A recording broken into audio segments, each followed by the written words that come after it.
ഞങ്ങളുടെ ഞാനാക്കിയ ഒരു വണ്ടി ആമീന എന്നാണ് പേര്, ഉമ്മാടെ പേര് ഇട്ടത്. ഞാൻ ഈ വണ്ടിയാണ് ഞാൻ എടുത്ത് വേൾഡ് ട്രിപ്പ് പോയത് 2019. അതാണ് എന്റെ ലൈഫിൽ ഏറ്റവും വലിയൊരു വഴിത്തിരിവ്. ആ സമയത്ത് ആരും ചെയ്യാത്തൊരു കാര്യമായിരുന്നു. ഒരു ബൈക്കിൽ ഇപ്പൊ ഒരുപാട് പേര് പോകുന്നുണ്ട്, പക്ഷെ ആ ഒരു സ്റ്റേജിൽ ഞാൻ വളരെ ഹാർഡ് വർക്ക് ചെയ്ത് പോയി യൂറോപ്പിൽ പോയി. പക്ഷെ കൊറോണ കാര്യം തിരിച്ചു വേണ്ടി വന്നു. അപ്പൊ ഈ ഒരു മുതൽ ഞാൻ ഏകദേശം ഒരു 1, 2, 3, 4, 5 കൺട്രീസ് പോയിട്ടുണ്ട്. അതുകൊണ്ടാണ് ഇവനെ നമ്മൾ വീടിനകത്ത് കയറ്റി വെച്ചേക്കുന്നത്. അതെ, ഇത് ഞങ്ങളുടെ ഒരു എന്താ പറയാ, എന്റെ ലൈഫിൽ എന്റെ ടേണിംഗ് പോയിന്റ് ആണ്. മരണം വരെ ഇതേപോലെ ഞങ്ങള് സൂക്ഷിക്കും. പിന്നെ അതൊക്കെ ഞങ്ങളുടെ റൈഡിംഗ് ഗിയേഴ്സ് പിന്നെ ഹെൽമെറ്റ്സ് കാര്യങ്ങളൊക്കെ വെക്കാനുള്ള സ്ഥലങ്ങളാണ്. ഇവിടെ ഹെൽമെറ്റ്സ് ഉണ്ട്. എന്റെ മകൻ ഇപ്പം ഈ സെക്ഷൻ മുഴുവൻ ഞങ്ങൾ റീഡിസൈൻ ചെയ്യാൻ പോവുകയാണ്. ഇപ്പം എന്റെ മകന് മോട്ടോക്രോസ് ഓടിക്കുന്നുണ്ട്. അവന് ഒരുപാട് സാധനങ്ങളുണ്ട്. ഇപ്പൊ അവന്റെ ജേഴ്സി തൂങ്ങിക്കിടക്കുന്ന മുഴുവനും. അപ്പൊ അതൊക്കെ ഒന്ന് അടുക്കും ചിട്ടയോടുകൂടി വെക്കാൻ വേണ്ടി ഇവിടെ ഈ സെക്ഷൻ മുഴുവൻ ഞങ്ങൾ അവനക്ക് വേണ്ടി ഒന്ന് റീഡിസൈൻ ചെയ്യാൻ പോകണം. ഓ കൂൾ കൂൾ കൂൾ.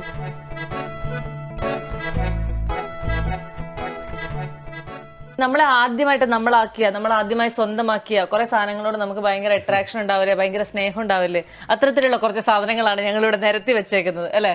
ആദ്യത്തെ ലാപ്ടോപ്പ് ഇത് ആക്ച്വലി ഞാൻ വ്ളോഗ് ചെയ്യാനുള്ള കാരണം എന്ന് വെച്ചാൽ ഞാൻ കേരള ടു നേപ്പാൾ ട്രിപ്പ് പോയിരുന്നു, ക്യാഷ്ലെസ് മണി. അപ്പൊ അത് കഴിഞ്ഞ് നാട്ടിൽ വന്നപ്പം ക്യാഷ്ലെസ് ആയിട്ടോ ഞാൻ അതാണ് ആ ചോദ്യം ആൾക്കാർ ചോദ്യം, ക്യാഷ്ലെസ് ആയിട്ടോ നീ പൈസ എടുത്ത് ATM കാർഡൊക്കെ എടുത്ത് പോയിട്ടുണ്ടെന്ന് പറഞ്ഞു. ഹിച്ചൈക്കുന്നതായിരുന്നു. അപ്പൊ ആ സമയത്ത് ഹിച്ചൈക്കിങ് എത്ര പ്രചാരത്തിൽ ഇല്ലാത്തൊരു സമയം. ഒരു ക്രോസ് കൺട്രി ഹിച്ചൈക്കുന്നു, ഇന്ത്യയിൽ നിന്നും ഇന്ത്യക്ക് പുറത്തേക്കും. ആൾക്കാർ വിശ്വസിക്കുന്നില്ല. അങ്ങനെ ഞാൻ എന്ത് ചെയ്തു, ആൾക്കാരെ വിശ്വസിപ്പിക്കാൻ വേണ്ടിട്ട് ഞാൻ നോക്കുമ്പോൾ യൂട്യൂബ് എന്നുള്ള സംഭവം ഉണ്ട്. എനിക്ക് അതിൽ വരുമാനം വരുമെന്നൊന്നും എനിക്കറിയില്ല.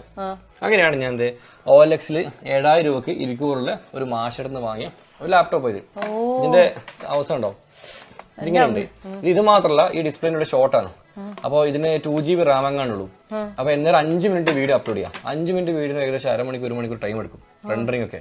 പിന്നീട് ആൾക്കാർ ഓരോ ട്രിപ്പിൽ ഇങ്ങനെ വീഡിയോ കൂട്ടുന്ന മറ്റേ 30 മിനിറ്റ് 20 മിനിറ്റ് ഒക്കെ ഒരു 6-7 മണിക്കൂർ എടുക്കും. ആ 30 മിനിറ്റ് റെൻഡർ ചെയ്യാൻ വേണ്ടി മാത്രം. റെൻഡർ വെച്ചാൽ 30 മിനിറ്റ് വീഡിയോ ആണെങ്കിൽ 5 മിനിറ്റ് കട്ട് ചെയ്ത് മെമ്മറി കുറച്ചിട്ടാണ് അപ്ലോഡ് ചെയ്യുക. ആ സമയത്ത് അങ്ങനെയാണ്. ഇപ്പൊ ഉപയോഗിക്കുന്ന ലേറ്റസ്റ്റ് മേക്കാണ്. പിന്നെ ഇതായിരുന്നു എന്റെ ഒരു ക്യാമറ. ഇതെനിക്ക് ഒരു ഷിയാസ്ക മെട്രോ ട്രാവൽസിന്റെ ഷിയാസ്കാണ് എനിക്ക് തന്നത്. ഇതാണ് ഏത് വർഷം തന്നതാണ്? 2020 2019 കാലഘട്ടത്തിലുള്ളൂ.